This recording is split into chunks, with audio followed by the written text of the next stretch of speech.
ജീവിതത്തിൽ മാത്രമല്ല, നിങ്ങളുടെ കുടുംബത്തിലുള്ള മറ്റ് കുടുംബാംഗങ്ങൾ, നിങ്ങളുടെ സമൂഹത്തിലുള്ള മറ്റംഗങ്ങൾ, നിങ്ങളുടെ സംസ്ഥാനത്തിലും നിങ്ങളുടെ രാജ്യത്തിലുമുള്ള മറ്റാൾക്കാർക്ക് വേണ്ടി നിങ്ങൾ എന്ത് ചെയ്യും എന്നുള്ള ചിന്തയും കൂടി നിങ്ങളുടെ തലച്ചോറിൽ കയറണം. അപ്പോൾ മാത്രമേ നിങ്ങൾ യഥാർത്ഥത്തിൽ മനുഷ്യരാകുന്നുള്ളൂ. വിവേകാനന്ദ സ്വാമികളുടെ ഗുരുവായിരുന്ന ഭഗവാൻ ശ്രീ രാമകൃഷ്ണദേവൻ പറയും, ആരാണ് മനുഷ്യൻ?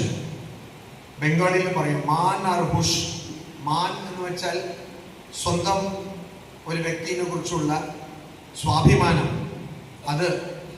അതുപോലെ തന്നെ ആരാണ് ഒരു വ്യക്തി എന്നുള്ള സ്വന്തം അവനവനെ കുറിച്ചുള്ള ബോധം. ഇത് രണ്ടുമുള്ള വ്യക്തി മാത്രമാണ് മനുഷ്യൻ. ആ മാനദണ്ഡം വെച്ച് നോക്കുമ്പോൾ നമ്മുടെ അടുത്തുള്ള ആൾക്കാരൊക്കെ ഭൂരിപക്ഷവും മനുഷ്യരല്ല എന്നുള്ളത് നമുക്ക് തിരിച്ചറിയാൻ പറ്റും.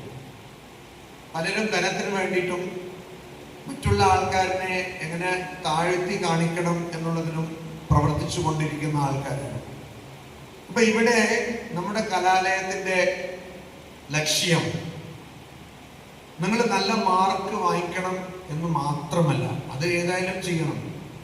അത് മാത്രമല്ല, ഈ 2 വർഷം കൊണ്ട് നിങ്ങൾ ഇവിടുന്ന് പോകുമ്പോൾ, ഇവിടുന്ന് പുറത്തിറങ്ങുമ്പോൾ,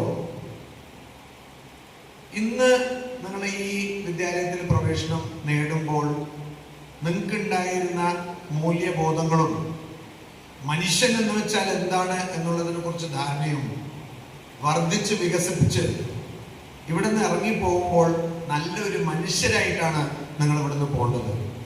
അത് മാത്രമാണ് വിവേകാനന്ദ സ്വാമികൾ സ്വപ്നം കണ്ടത്. അത് തന്നെയാണ് നിങ്ങളുടെയും സ്വപ്നം.